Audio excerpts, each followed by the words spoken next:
Welcome back. You're watching WION The World is One. This is Speed News. I'm Shivan Chandna. Let's start.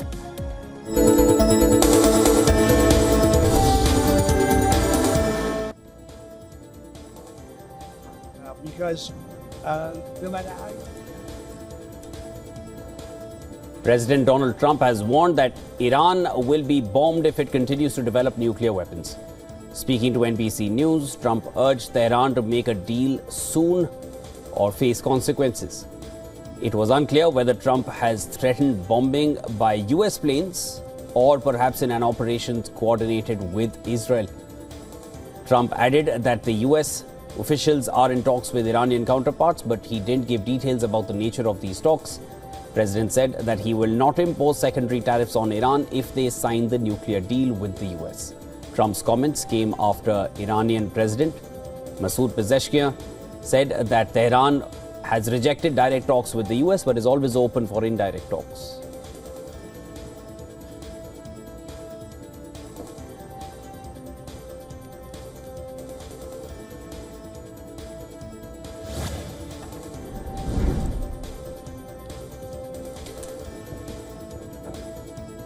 Trump says he is not joking about trying to serve a third term in office. He is not allowed to be elected to office for a third term under the US Constitution.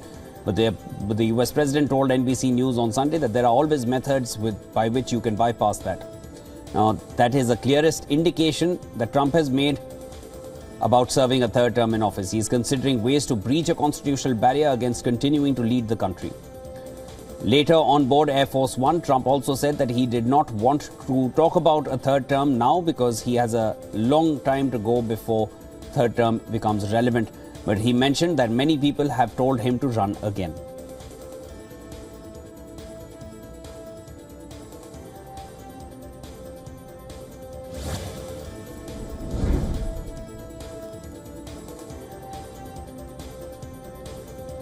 UK Prime Minister Keir Starmer held talks with President Donald Trump. According to the British Prime Minister's Downing Street office, both leaders held productive discussions towards a potential UK-US trade deal. The statement read that both the leaders discussed the productive negotiations between their respective teams on a UK-US economic prosperity deal, agreeing that these will continue at pace this week. Since Britain's exit from the European Union at the start of the decade, successive UK governments have sought to strike a trade deal with the United States. Unlike the EU, Britain has declined to retaliate against the tariffs already imposed on the country's steel industry.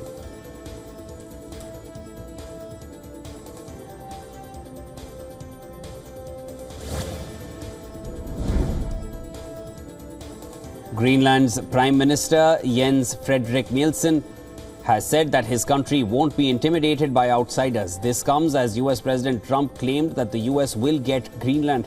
In a Facebook post, Nielsen emphasized that Greenland can't be owned or controlled and its future will be determined by its people, guided by peace, dignity and unity. The Prime Minister asserted Greenland's sovereignty, making it clear to President Trump that the country belongs to its people. The Prime Minister's sentiment was shared by Greenland's main parties, who all want independence, although they differ on the roadmap.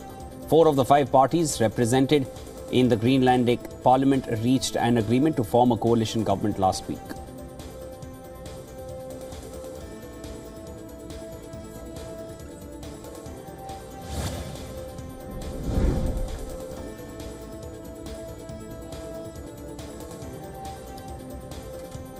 Donald Trump has threatened Russia with 50% tariffs on all Russian oil as he is very angry about Vladimir Putin and certain comments he made.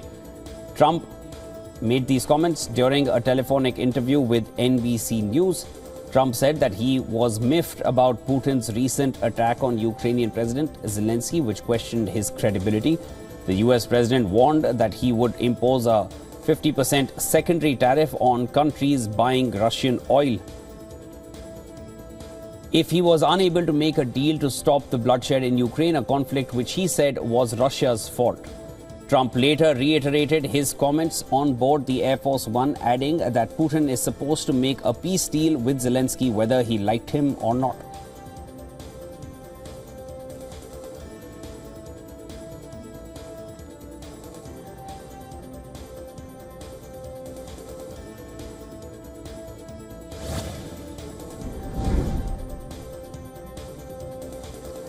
A flight carrying 175 Venezuelan migrants deported from the U.S. landed in La Guaira airport near Caracas, Venezuela. The U.S. government had initially stated that 229 migrants would be on the flight. The deported migrants, originally scheduled to be flown to Honduras for a Venezuelan aircraft to transport them home, instead flew directly from the U.S. on an American plane. Venezuelan Interior Minister Diosdado Cabello said flight was programmed to arrive at 9 a.m. in the morning. However, he confirmed that no members of the Venezuelan criminal organization Tren de Aragua were on the flight. U.S. President Donald Trump's administration sent people allegedly belonging to the criminal organization Tren de Aragua to a mega prison in El Salvador under the Alien Enemies Act.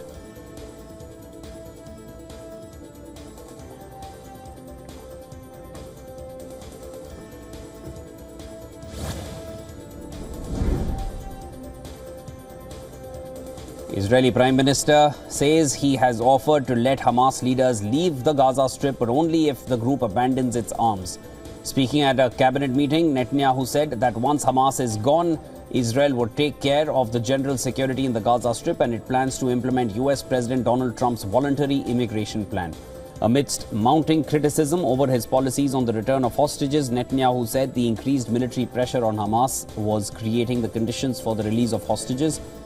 The Israeli cabinet has decided to further intensify this pressure to crush Hamas and bring hostages home.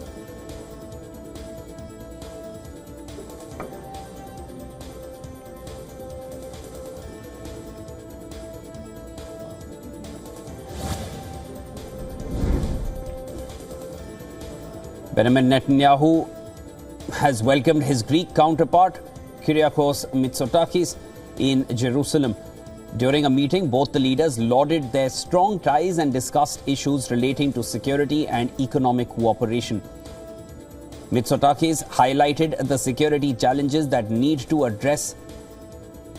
needed to be addressed in order to return the region to a state of peace. Mitsotakis was on a state visit to Israel earlier. He had met with Israeli President Isaac Herzog, where he expressed hope for the return of the remaining hostages held by Hamas in Gaza, as well as a new ceasefire in the Palestinian enclave.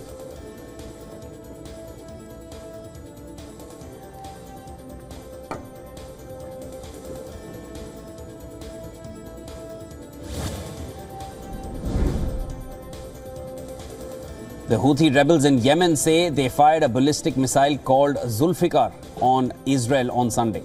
While Houthis claimed that the missile successfully hit the target, the Israeli Defense Forces said that it intercepted the attack. Sirens sounded in central Israel, including Tel Aviv, on Sunday as residents ran to shelters. The Israeli army said a missile was launched from Yemen. It was intercepted before it crossed into Israeli territory, but parts of the interceptions were seen above Tel Aviv. Hours after the attack, Houthis officially confirmed the launch, saying they targeted the Ben Gurion airport with a Zulfikar ballistic missile.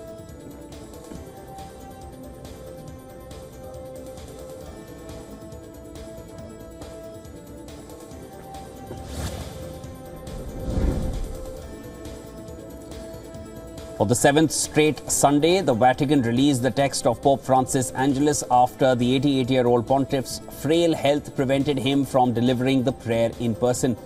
Dozens of faithfuls gathered under the window in St. Peter's Square from where he usually delivers his blessings.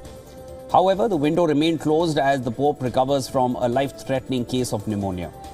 In the traditional Angelus, the pontiff urged the faithfuls to experience the Lenten period leading up to Easter as a period of healing. He also offered prayers for global trouble spots, including Ukraine, West Asia, DRC, in Africa, and for the earthquake victims in Myanmar.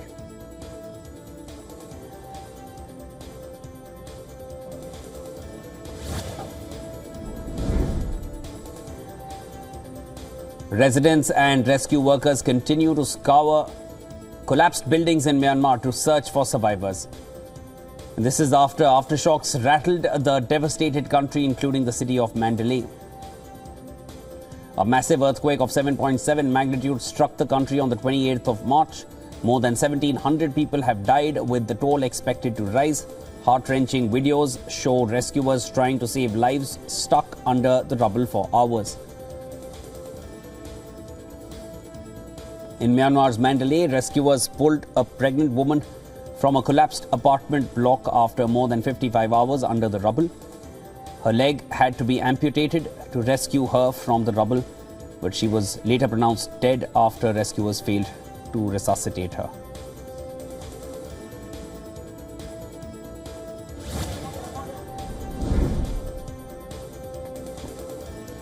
A joint team of experts from Israel's Army and Defense Ministry arrived in Bangkok to assist Thai authorities in the ongoing rescue effort following the powerful earthquake in Myanmar that sent tremors to the Thai capital, which is 1,000 kilometers from the quake's epicenter. Footage shared by the Israeli army showed the team cooperating with Thai authorities at the site of the collapsed 33-story building and ongoing efforts to rescue dozens of workers trapped under the rubble.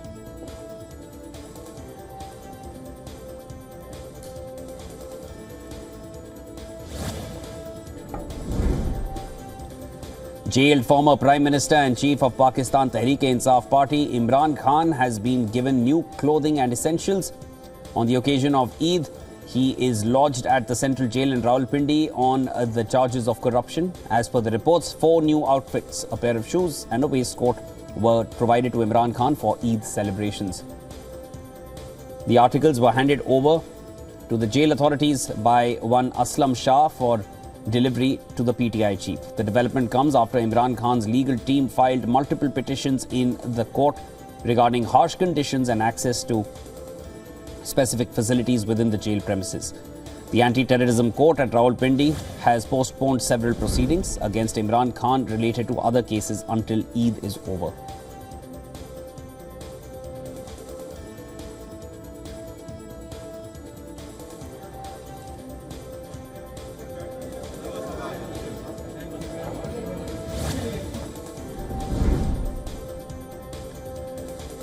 Gold breached the $3,100 level on Monday to touch an all-time high as investors turned to the safe haven asset amid concerns that US President Donald Trump's tariff plans would widen the global trade war and trigger an economic fallout. Gold, traditionally seen as a hedge against political and economic uncertainties, has risen more than 18% this year. The rally prompted multiple banks to increase their 2025 forecasts. Spot silver rose 0.7% to $34 an ounce. Platinum was steady at $984 and palladium gained 0.5% to $976 in early Asian deals. All three are set for a monthly rise.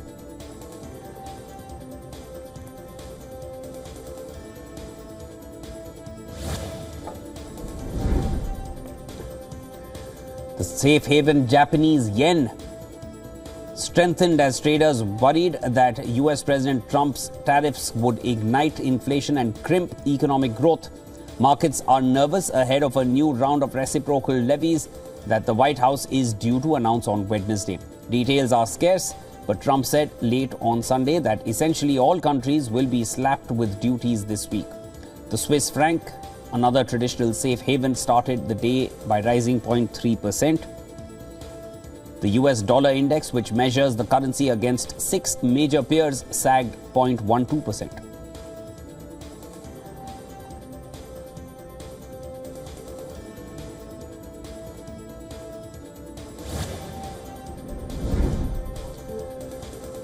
Oil markets shrugged off US President Trump's threat to hit buyers of Russian oil with tariffs as the shock value of the barrage of threats from the White House begins to wear thin with jaded traders.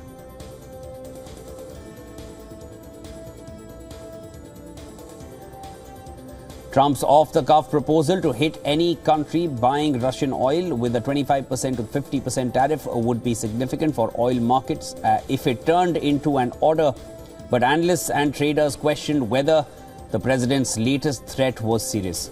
China and India are major buyers of Russian crude, and they would be crucial to making any secondary sanctions package seriously hurting exports from the world's second largest oil exporter. Recent US sanctions on Moscow have led Chinese state oil companies to shy away from Russian oil.